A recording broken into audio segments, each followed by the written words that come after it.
I think part of what we're doing today is we're sharing, so we're going to kind of pop around. We have way more than an hour of content. So we wanted to start by just playing a little bit. How many of you have used Kahoot? Any of you? Okay, so can you pull out, if you've got a smartphone, if you can pull that out. And we're going to ask you to go to kahoot.it. And if you can, we're going to enter the PIN number. One of the things we're going to talk about is what we're learning about online learning and technology and how it supports learning in the sector. And one of the things that we do is we try new things regularly, and sometimes they don't go smoothly, so we're all going to learn together. And we've discovered that that makes it safer for our participants, many of whom are not very comfortable with technology, to feel safe to explore. So we're going to try to do this together, and I can see a couple of you logging in there.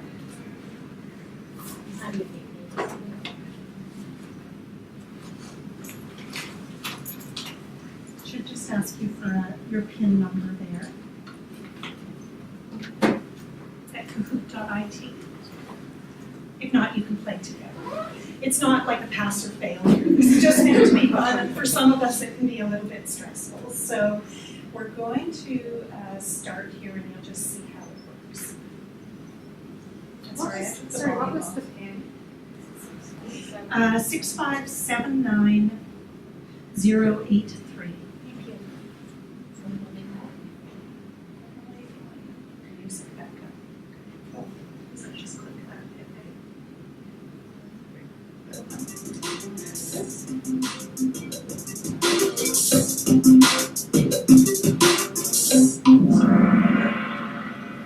It's not up there. No, we can't see it. Sorry, could you give us the PIN again, please? Yeah, 6579083. Oh, I'm in second place.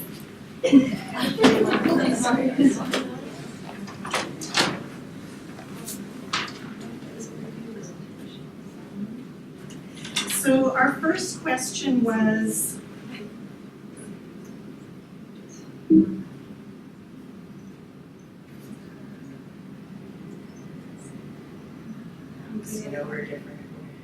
there you go. So our first question was, does the $10 a day plan support professionalism? And we had two different answers there, and maybe I'll let Emily speak to that. And that's part of what our session is all about, is how do we promote continuous learning? How many of you are formal students right now? I know some of you are taking masters or bachelors, some of you are finished. Okay, so some of you are in formal learning, and part of our way of supporting professionalism is really talking about the importance of work-based learning and ongoing professional development. So we're trying to weave that in. Emily, did you want to speak to how the plan supports that? Yeah, so ECBC, if you have, has anybody heard about the 10-a-day childcare plan that's being proposed? So people are familiar with that. And one of the criticisms that ECBC has had is that, particularly within the sector, is that does the plan support professionalism and quality early care and learning throughout the province? And because we use the tagline 10 a day, which isn't the full name, but it was much easier to tweet or Facebook and do all those public promotions of the plan, that the plan actually has 7 key elements that actually elevate the sector to support high quality early care and learning programs. So one of the things that we've had to do is really look at how does the plan support early childhood educators, and how does that reflect quality for in early childhood education programs. So it does definitely support that, so the answer is true, and it's been our obligation, or we feel that we're putting lots of time and energy to ensure that the public knows that, and most definitely within the sector itself. So we'll try another one.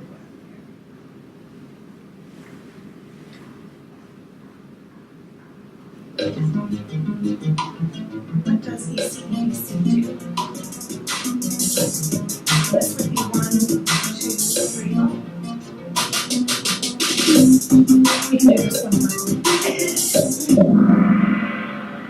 So we didn't get any answers there. Oh, we got some answers anyway. Okay. So we provide continuing learning as opposed to post-secondary education, although we work closely with the post-secondary instructors on also how they can support ECEs and our members. And we do provide bursaries and scholarships, so just a little bit of us. I think we have just one more question and then we'll move on to our presentation. And he is just getting those points there.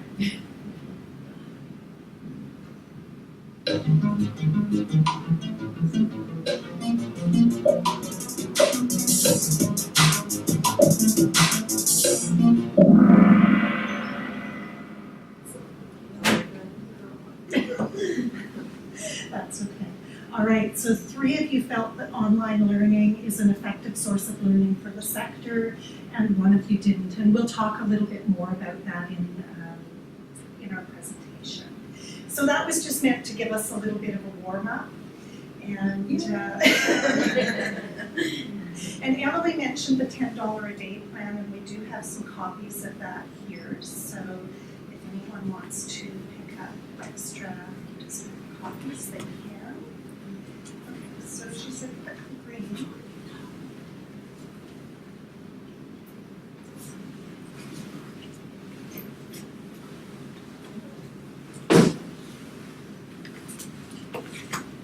Sorry, I'm not an Apple person on these things.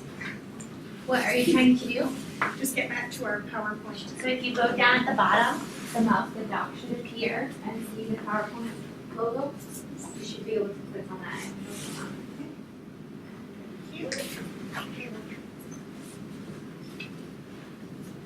So we've got lots of slides, and we thought we'd just whistle through and see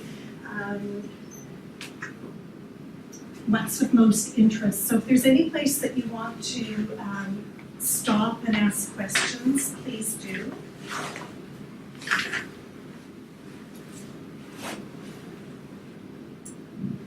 And Emily is just going to talk a little bit. These were just the objectives that we're going to try to accomplish together. Is there anything in particular that you wanted to hear today that's not on that list?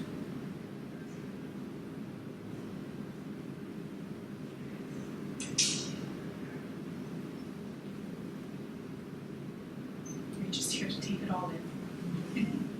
Okay.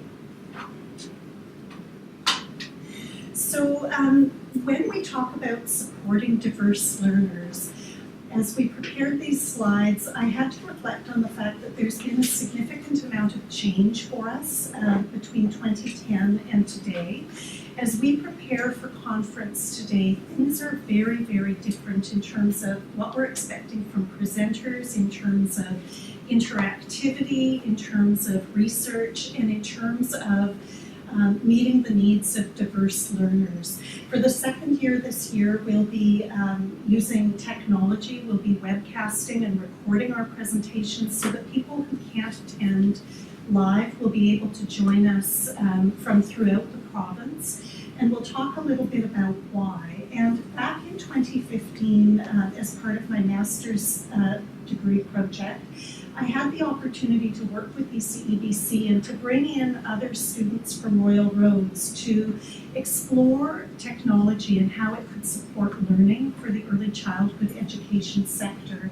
And so these are some of the words that people brainstormed, and there was a particular struggle. When we started in 2010 to talk about technology, there was lots of interest, but people didn't go in and engage with the technology. They said they wanted a way to be connected with one another. So this became something that's been significant in growth, is continuing the dialogues. The day that we created this Wordle with a group of people who joined us by webinar from throughout the province, we heard from people about the struggles they were having in their work sites in connecting with one another throughout the province and having a sense of connectedness to their peers. And so one of the things that we heard was about policy challenges, that individuals were being told in work sites that they couldn't go on social media even if it was to connect with peers for professional networking and those kinds of things. Today, we have webinars pretty much. We're doing a lot of work in real time with people throughout the province, pretty much every week. And some of our bigger events are webcasts. So we're going to talk about the research that supported that and just the significance of the change between 2010 and 2017. So just that we're always evolving on this journey, as I'm sure you are, wherever you're situated. Emily, did you want to speak a little bit? How many of you know about the ECEC, the organization? Any members in the room? Okay, couple. Great. Welcome. So ECBC has been around for quite a long time now. It's our 48th year anniversary. We're the second longest professional organization in Canada. And the work that we do, the clarity around the work actually derives from those three bolded words around our education and around collaboration and around leadership. So you can really look at what ECBC is doing through that lens. And as Christine mentioned, we've been through sort of this process, really looking, particularly in the last couple of years, what is the next 50 years going to look like for our organization and for early childhood educators. So we started working on this draft strategic clarity so that we could really look as an organization, what's going to drive the sector and how are we going to move forward and how are we going to work more closely throughout the full province around areas. So we have looked and developed impact statements. So this is all draft right now that will be presented here today and at conference and at the EC articulation meetings this week. But we were looking as a team is how are we going to impact the sector?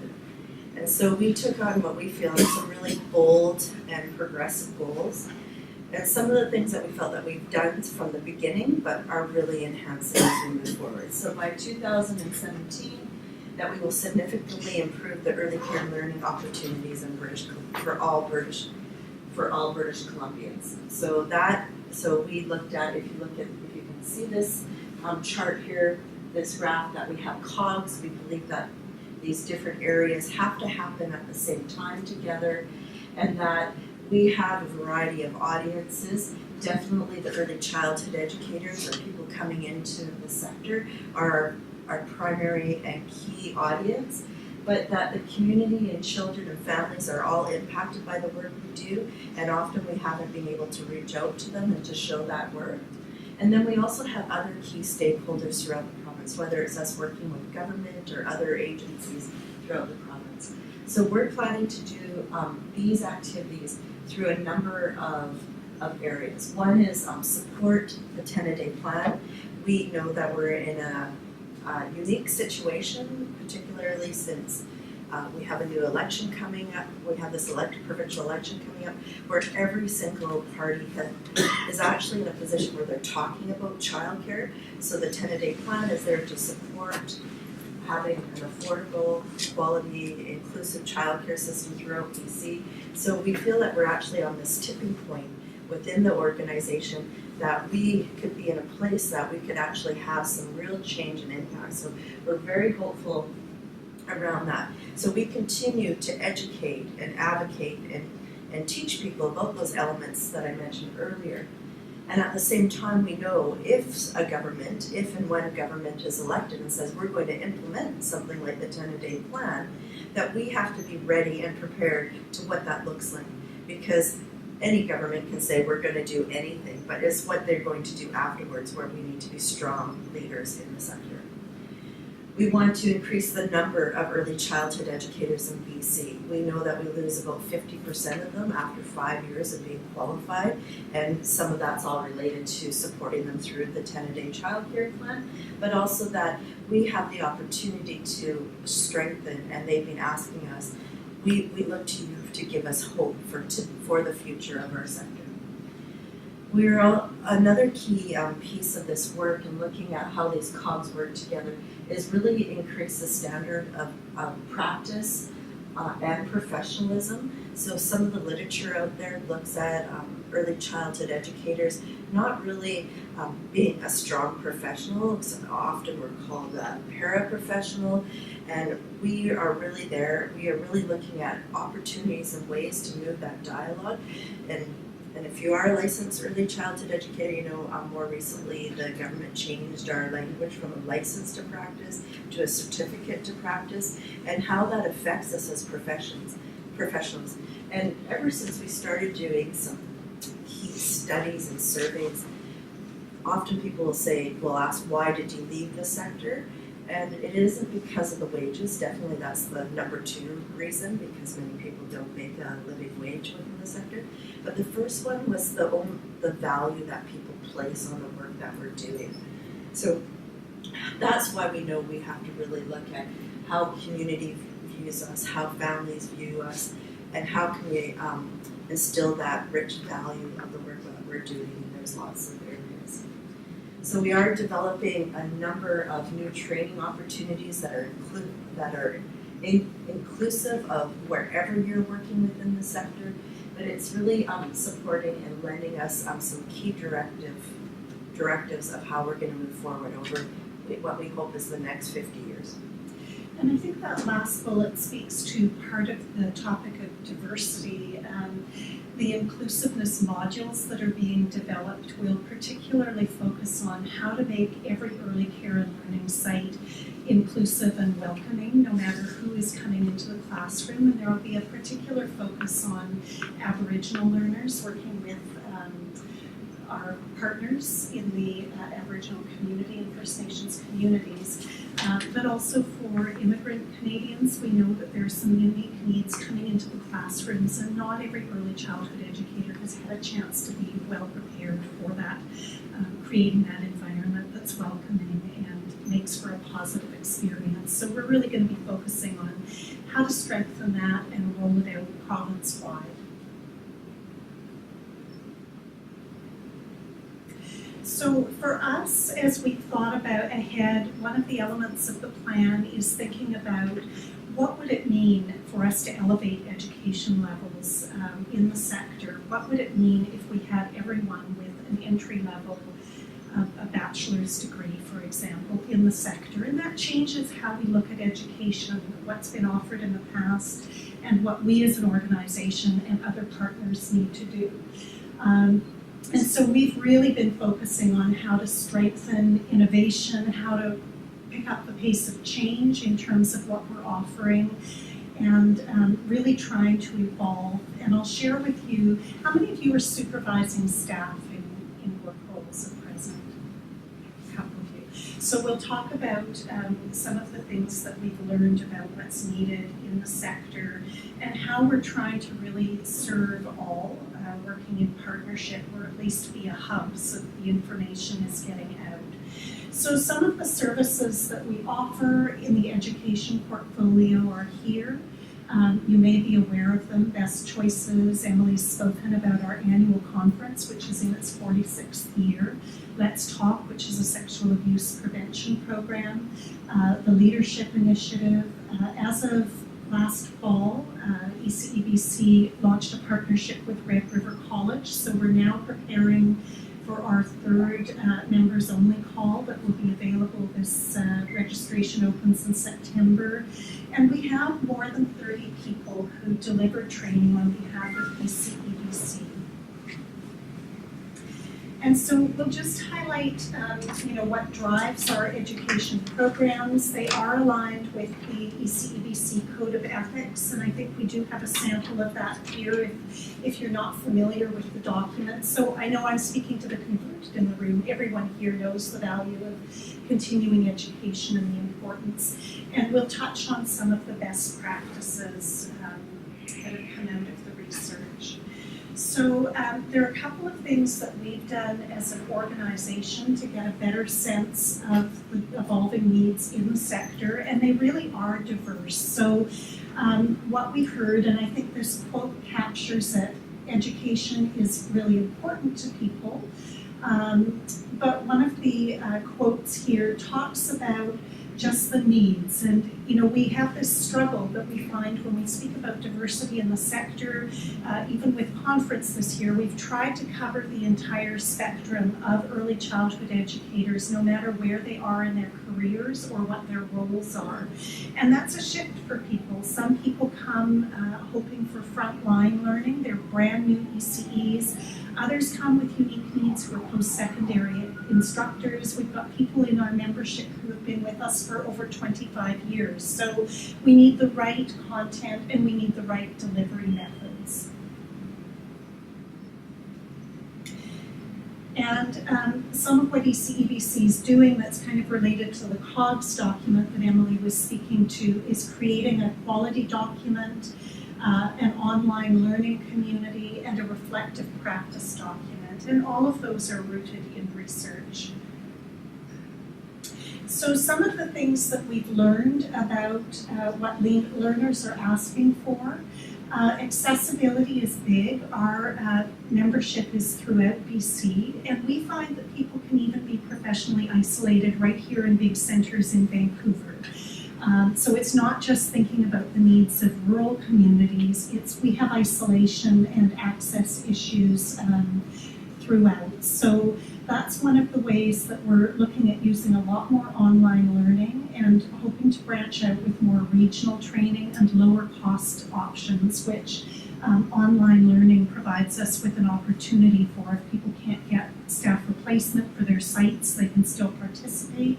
They don't have the travel costs or the time requirements away from family. Diversity of offerings I've mentioned. And development for course facilitators. So our own facilitators, even if they're very skilled, are asking for continuing development to keep their own skills up to date and learn new methods. Leadership development has been very popular, and all of those came from the ECEBC sector survey that was sent out in 2016. And so you can see here in terms of leadership development that the sector is really asking for continuing work in leadership, and that includes just ongoing leadership development and a little bit less the institutes that Emily will speak to as well. So our leadership initiative, again, based on research and providing ECEs with an opportunity to develop locally grown solutions to issues that they were experiencing in their communities, was very successful. We had 5 cohorts go through the leadership initiative, of which Emily was in the first cohort in 2009. And now we have annual leadership days attached to conference. So if you're interested, we do have the brochures. That's coming up next week. And we've continued to sustain communities of practice and virtual communities of practice for our leadership cohorts. And the leadership initiative, while it didn't start out with a real educational focus, stimulated many leaders to go forward and actually go back to school. So we have a number of individuals who went through those cohorts who said, now I'm hungry I'm revitalized, I'm hungry to learn more, and they actually went on and did some did post-secondary, some did graduate studies. So that was unexpected for us. And phase 2 is launching with our leadership day next week, and that will make leadership curricula more accessible throughout the province. And if any of you are interested in learning about kind of some of their journeys and the materials they developed, we do have those all available on our website that people are welcome to go through and browse and borrow. And so, I'm going to turn us over to Emily, who's going to share really a story about how building a leadership initiative based on research, there was a lot of literature and a lot of models looked at, what impact that had on Emily and her life and her work. So this is actually right from the ECBC from 2007, 2008, when they started to develop this leadership initiative. And like Christine said, I was part of that first cohort. I lived in Prince Rupert, a really small coastal community, when this came about. But one of the ways that we share, that we looked at what we could do and how we can relate to the community is by telling our stories, how we tell the children's stories, and often as early childhood educators, we weren't able to tell our own stories and tell our own stories through leadership. So if you can bear with me, I'll tell you one of the little stories that I have about my own personal leadership, because I said, like, I'm not from the Lower Mainland, so I'm from a very rural BC. I grew up in a little town, 100-mile house, and that's my mom and dad and me, and that's me and my sister.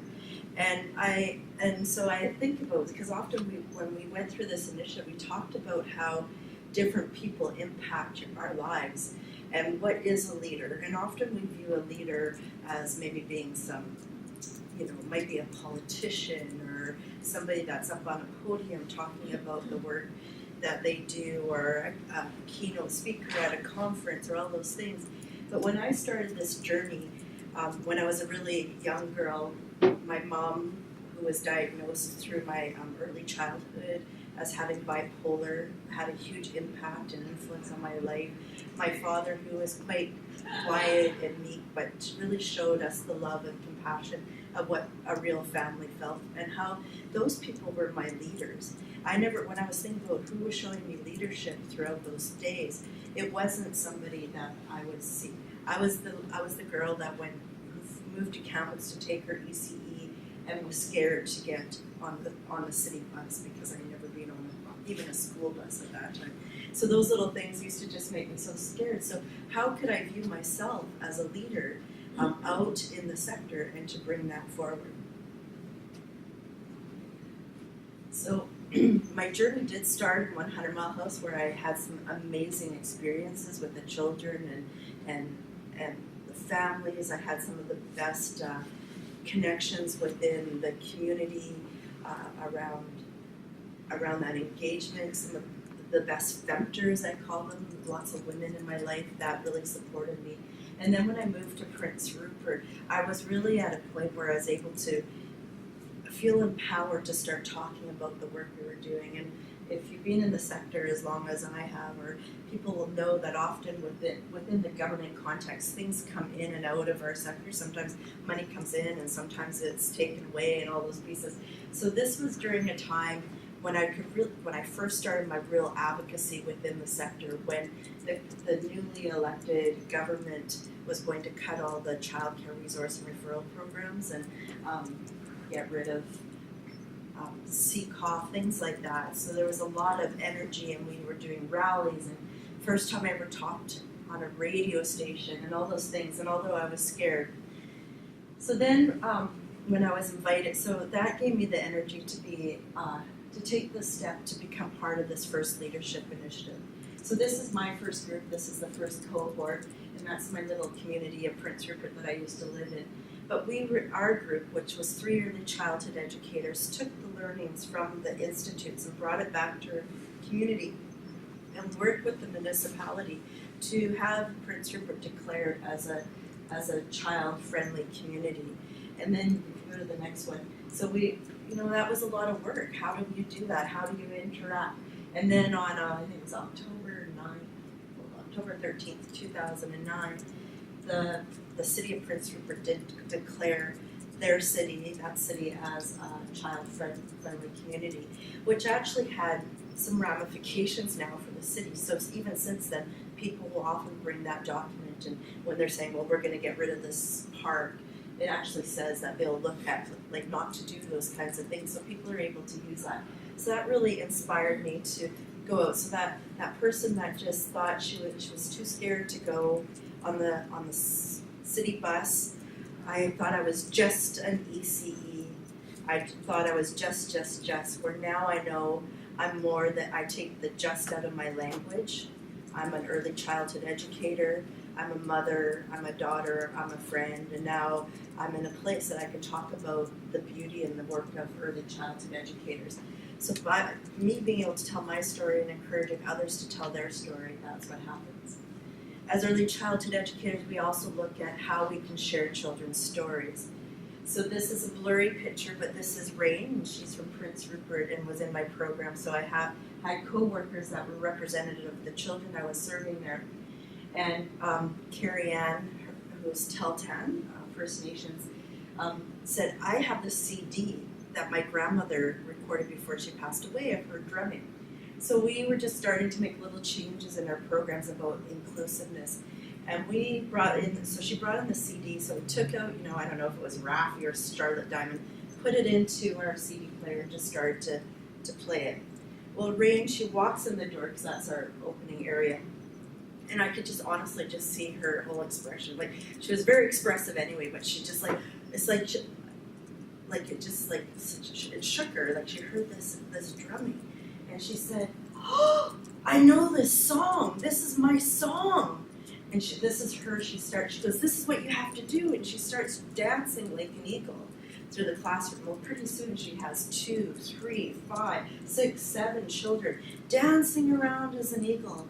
And I'm like, Rain, where did you learn how to dance like that? She goes, you know what, I can't remember, but I know this is my song. And she's dancing. I said, oh, can I try? And she goes, well, you can go to the back of the line. This is my song. And I was thinking, and in that moment, she taught me more about protocol, about family responsibility, and she was the leader in that classroom. And that's the beauty that early childhood educators can bring to the sector itself, because we can show leadership within the children.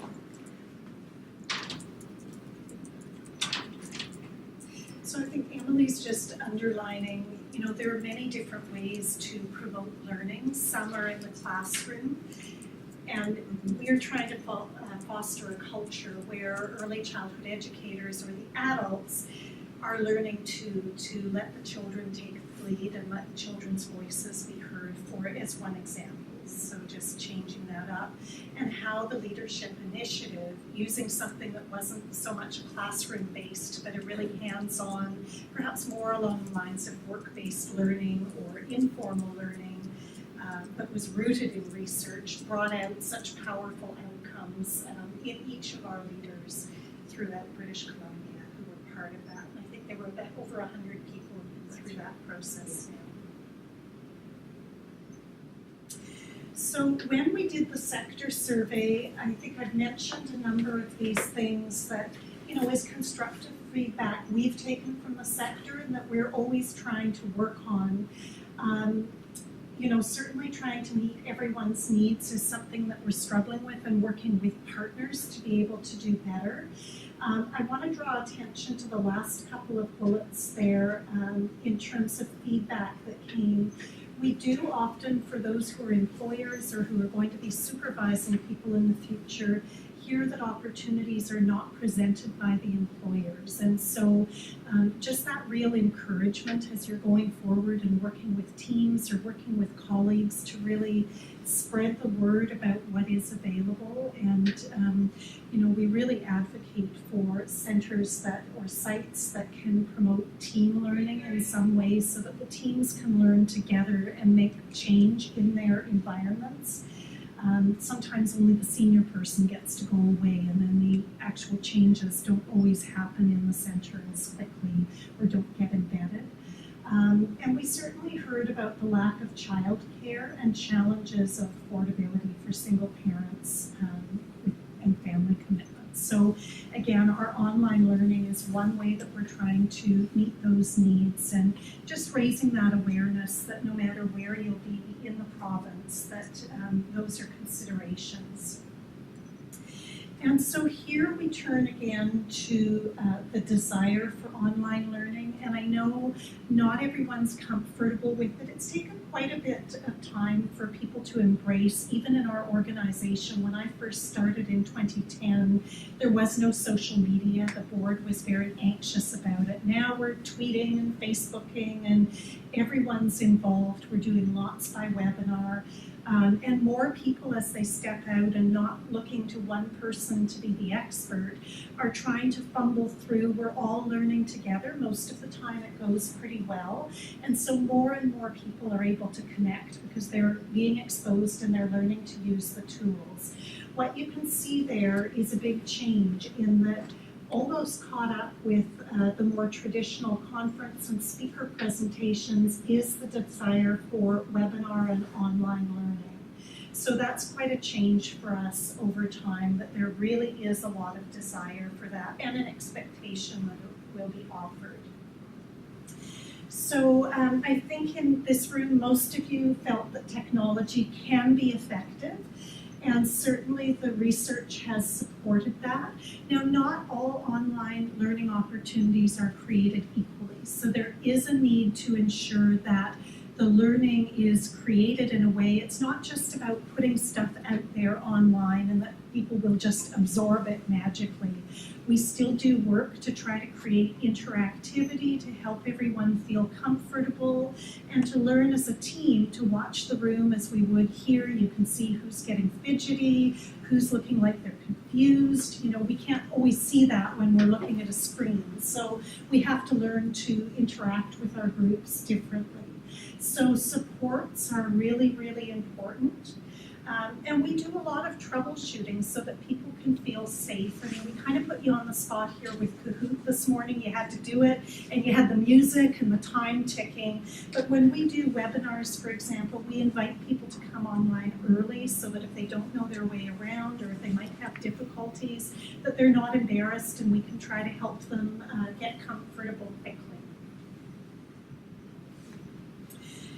So some of my research really looked at what could we draw from other professionals and what they were learning with online learning, and what could we draw specifically from the early care and learning sectors. So I know this is a lot and I've just highlighted a few things, but you know, there's a lot of expectations on online learners, distant learners these days, and so there's a need for supports. It's not enough to just register someone and send them out there, send them the link and expect them to kind of sink or swim any more than we would expect that of the children in the classrooms that we work in. So now I think there's much more of an awareness that this can be stressful for people. They may not have all of the skills.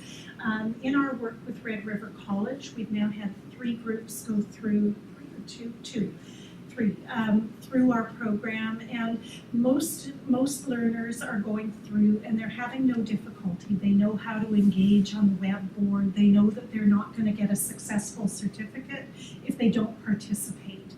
But it does take some support. And we do have a few people who kind of need extras. So knowing again that we've got that diversity within the population, some are becoming very skilled, some really very resistant, they don't want to do it, and some in between are kind of, you know, doing it. And we have them sometimes sitting in groups so they can support one another.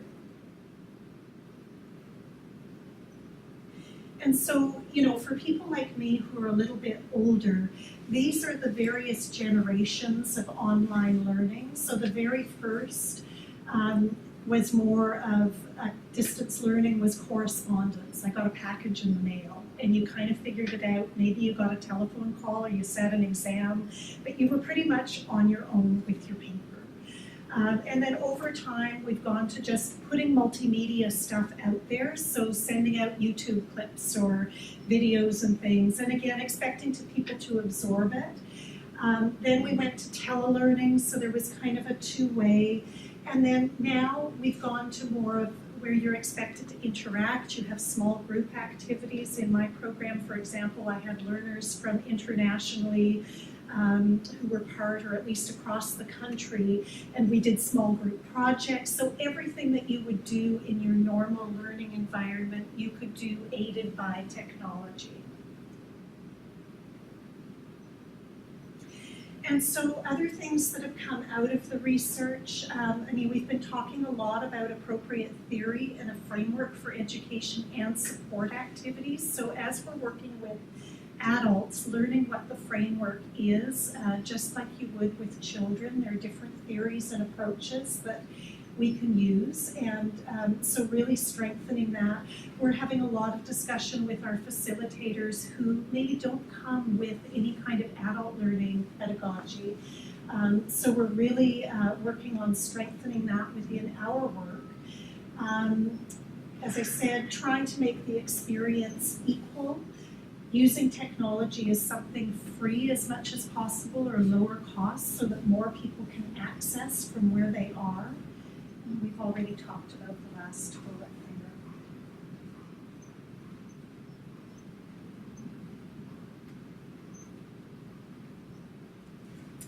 And I think, Emily can speak a little bit more to what's planned with the reflective practice document, but we do try to really create space for critical reflection and group reflection in practice throughout all of the activities that we're doing.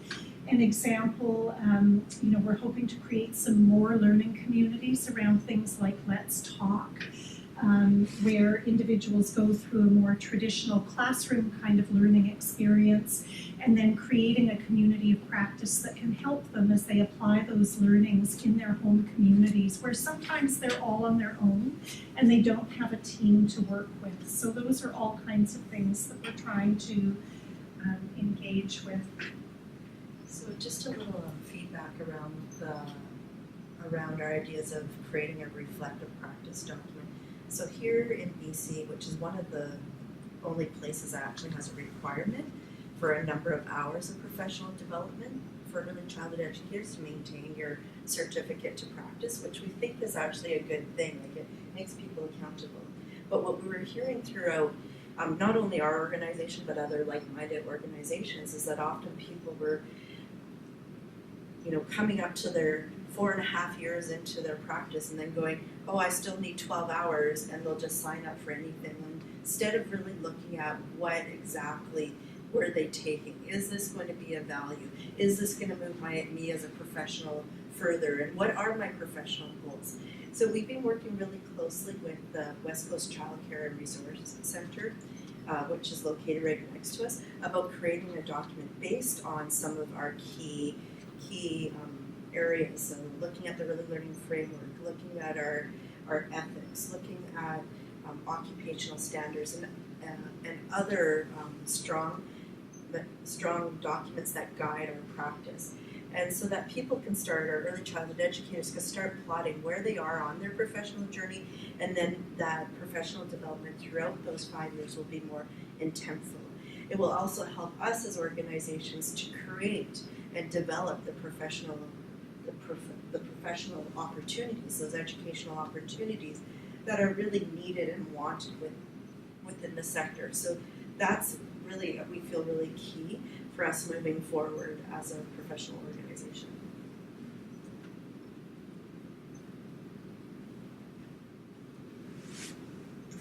So I think, what we've talked about in terms of the presentation is really bringing examples of how to transform using different types of learning that are not necessarily the classroom-based learning, and things that can be happening out in the community at various work sites. And so, we're just raising the awareness that that's really important, particularly for seasoned learners who are long time into their careers, that actually preparing presentations or supporting others can be a valid form of learning that's appropriate based on that mature need. Whereas when you look at the theory behind work-based learning, you may have new employees coming in or new ECEs who need something much more tangible. And as you go on through the career, you might take that on more as projects and other forms of learning. So just that, I think that's a bit of a change of thinking, is that that's very valued and appropriate.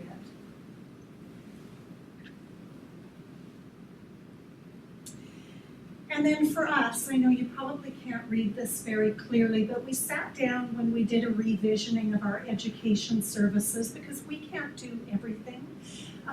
What's needed is something that's systems-wide and that everyone is part of growing and changing. And so what you can see here are formal forms of leadership, communities of practice, that career planning fits in there, some of the documents we've talked about, resources like self-serve materials, colleges, universities, all of those kinds of things, and the support services that support learners are all needed in that kind of, it's almost like another cog and wheel in and of itself, but all of these things are attached. and that we hope to have more opportunities for learners by working on our own services, but with other partners, to be able to develop that kind of learning environment where there's something that meets the needs of every learner in our sector, no matter where they are in their career and any time of the year as well. So it's very fluid and flexible. So for us, and we're open to your thoughts as well, I'm sure in the room we've got people who, as I say, it's always changing and evolving, so you may have questions or ideas. For us, we're really looking at deepening and continuing to grow our own education plan so that we can be really learner focused. We do want to continue to expand what we're doing technologically, because clearly you've seen that there's a support for that, and if it's done well, that can be highly effective. We are working with a post-secondary committee to try to strengthen what they're doing and benefits for students. So we try to keep that partner. Now, of course, funding is a need as we're trying to create these communities of practice and pick up the speed with which we update our materials. That's always something that we struggle with, but we're out making proposals and working with partners to try to find ways to do that better and faster, just because that's what's expected in this day and age.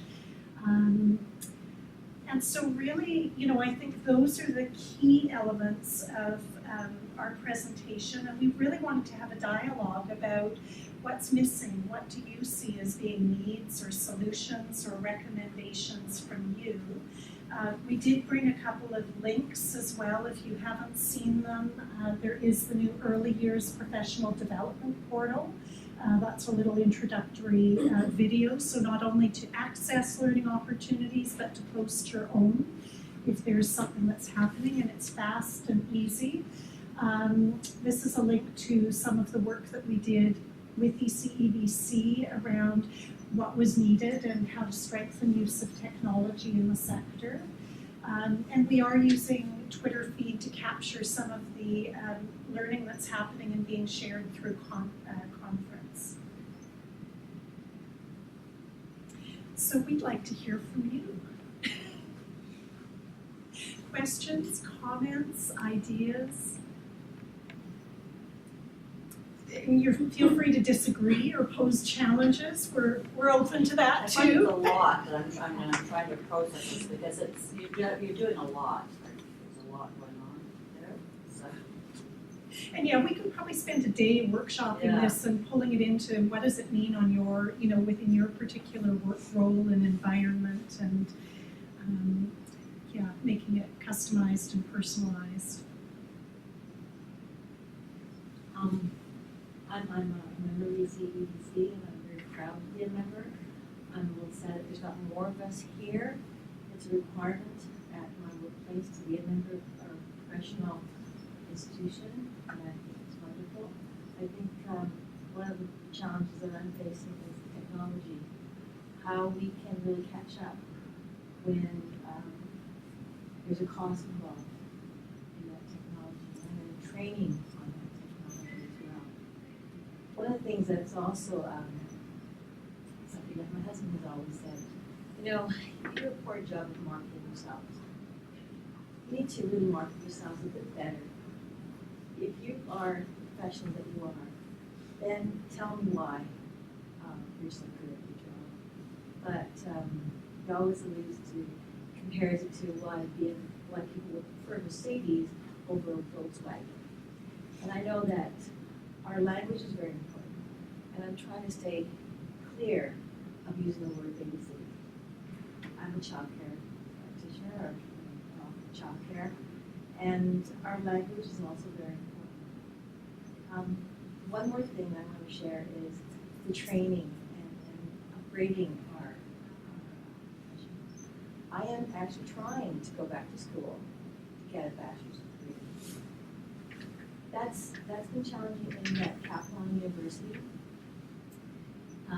is looking at my continuing education program that I took at Vancouver Community College as second rate.